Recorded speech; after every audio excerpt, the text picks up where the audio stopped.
know you guys have some questions. I think we've all had some time to cool down a little bit. So I'm assuming we all know what we're here to talk about. We're here to talk about how the Rev did what the Rev said he was going to do since day one.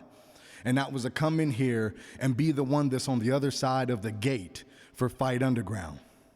And I think at the end when it's all said, matter of fact, I know when it's all said and done, that's exactly the message that I was able to physically preach when I left out of that Fight Underground ring.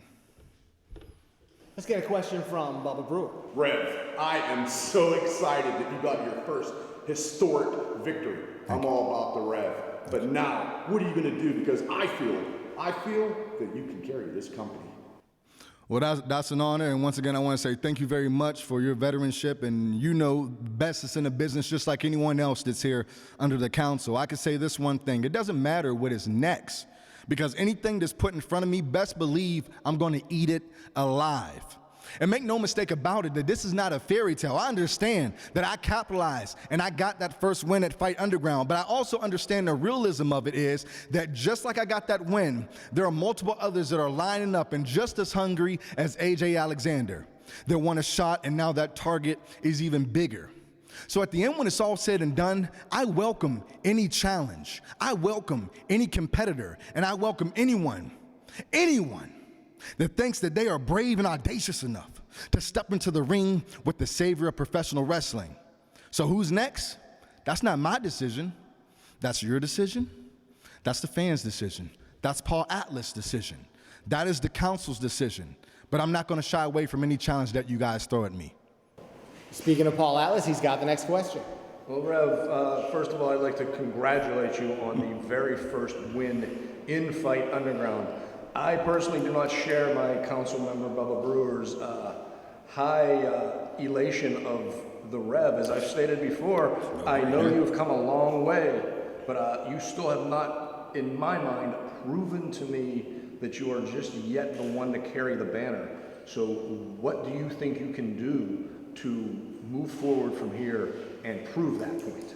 Let me answer your question with a question, Mr. Atlas. You said multiple times on the Facebook Live on Fight Underground's page and on IndieWrestling.us that you see things in the Rev. You've seen me approve. I've been on the commentary table at other federations with you, and you asked me one question. You said, I have to know, is there some steak with that sizzle? Let me ask you a question, Mr. Atlas. Do you like A1 sauce? Do you like Worcestershire? What is your flavor? What is your preference? Medium, well, rare? Because it seems like no matter what the Rev brings to the table, you always want to find something and respectfully do. But let's look at the realism of this. The next step is to dominate like I did in that first match. Mr. Atlas, you have more power than anyone else that's on the Fight Council. You all talk, but at the end, you have the final decision who can stay. Everyone earns their spot. And I consider that challenge well welcomed each and every time I show up at a Fight Underground event. So what's next? How do I keep going from there? Let's just say, expect the unexpected. Let's wrap up with a question from Boomer Payne. First of all, Rev, congratulations, 1-0 record here in Fight Underground. My question is, now that you have that first victory, and how are you going to be able to keep the hunger and desire, because now you're sitting at 1-0? What inside of you is going to keep that hunger and desire to keep climbing the ladder until you are the #1 man in this promotion? When I look at it, that #1 desire is one word: family. Many people have them. Many people's family is broken. Mine is well put together. And I'm a man of that household. I'm a man for my son. I'm a man for my family. So when it comes down to it, while some of these guys want to come in here, they want to be a professional wrestler, this is what I eat, sleep, drink, and breathe 24/7, 365. So when it comes down to it, guess what? The more wins I get, the higher the paycheck gets, the higher the net worth gets. And that just means more food on my family's back, more food on the table, more clothes on their back, and a bigger household for it. So how do I keep that hunger alive? Ohana, it's family. I appreciate you guys' time. Your thoughts are good. A very provocative press conference. It seems like the Rev has some believers and some non-believers. When we talk about the first non-believer, I say the first non-believer is my own so-called quote-unquote brother. Now, one thing the Fight Council failed to mention, because I feel they knew to understand, I probably couldn't finish the press conference, but the smack that AJ Alexander gave me across the face after that match, after I extended my hand to him, best man won, he smacks me in the face. So I consider the first unbeliever being AJ Alexander, but best believe that there are other guinea pigs I know will follow along the lines of AJ, and they feel like this is hype. This is far from hype. You see the car that I drove in there. That's not make-believe. That's paid off by cash. From wrestling money. You see the suit, the custom-made suit, paid off by cash. By wrestling money. The alligator shoes, two-tone, snake skin, paid off by cash. Wrestling money. None of this is hype.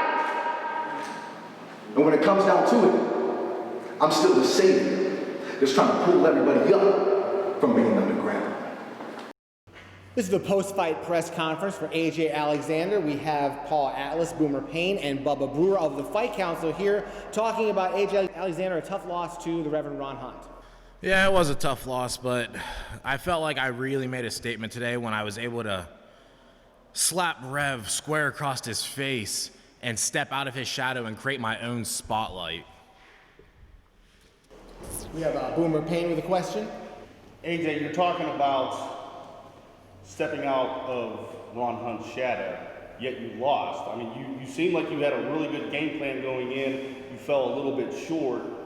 How do you justify saying that you stepped outside his shadow? I felt like I really was able to separate myself from Rev. But it was more of just kind of separating myself from the Jesus Club, trying to separate myself from what he's done and what he's been able to do here in the Pittsburgh area and make my own path off of his. Next question is from Bubba Brewer.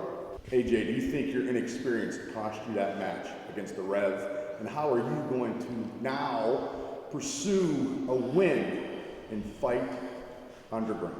Do I think my experience cost me the match? No. I think what really happened was me and Rev know each other so well, in and out, traveling the roads, up and down, doing this, that, and the other, teaming up here, facing each other there, just being against each other so much and learning so much about one person. It was more of just, I made one slight mistake and he was able to take over. And how do I expect to get a win from here? I just have to impress myself, impress the Fight Council, and make sure I have another shot here. Let's wrap this up with a question from Paul Atlas. So let's talk about that a little bit, AJ. You claim that you had the match in hand. At what point did you think that to go to such an unpredictable, unsafe, high-risk type maneuver was going to get you that first all-important victory? I mean, this was the very first fight ever in Fight Underground. What I had planned was if I could do that one big move, that one move that will cement myself here in Fight Underground, I would have impressed myself. I would have impressed the Fight Council. I would have impressed Rev. I would have impressed Quinn Magnum. I would have impressed so many people while also getting that victory, but it just didn't work out in my favor. But if that's all the questions, then I'm going to go ahead and get out of here.